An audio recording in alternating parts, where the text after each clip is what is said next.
सोचो एक ऐसे इंसान के बारे में जो अपनी हार को भी लोगों के गुस्से में बदलना जानता था, जो बोलता कम था, महसूस ज्यादा करवाता था।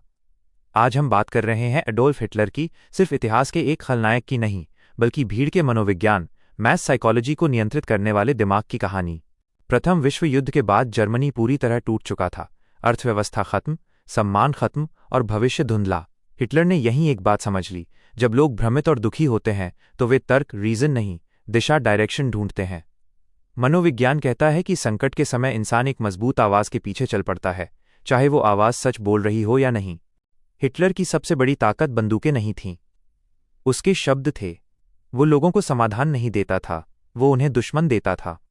तुम गरीब हो किसी और की वजह से, तुम हार गए हो किसी ने तुमको धोखा दिया, तुम कमजोर महसूस कर रहे हो, मैं तुम्हें ताकतवर बनाऊंगा। इस तकनीक को मनोविज्ञान में इमोशनल मैनिपुलेशन, स्केपगोटिंग कहते हैं।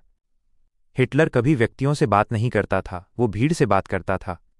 बड़ी रैलियां, तेज भाषण, प्रतीक, सिंबल्स और वर्दी, ये सब एक ही मकसद के लिए थे, व्यक्तिगत सोच को खत्म करना।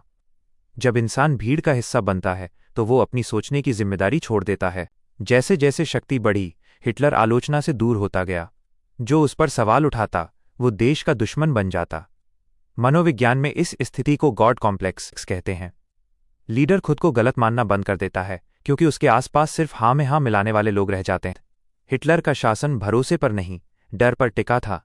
डर से लोग चुप तो रह सकते हैं पर वफादार नहीं होते। जब दबाव बढ़ता है तो डर पर आधारित व्यवस्था सबसे पहले ढहती है, क्योंकि वहां सच बोलने वाला कोई बचता ही नहीं। आखिरकार वही हुआ जो हमेशा से होता आया है। फैसले हकीकत से कट गए, अहंकार तर्क पर हावी हो गया और पूरा सिस्टम बिखर गया।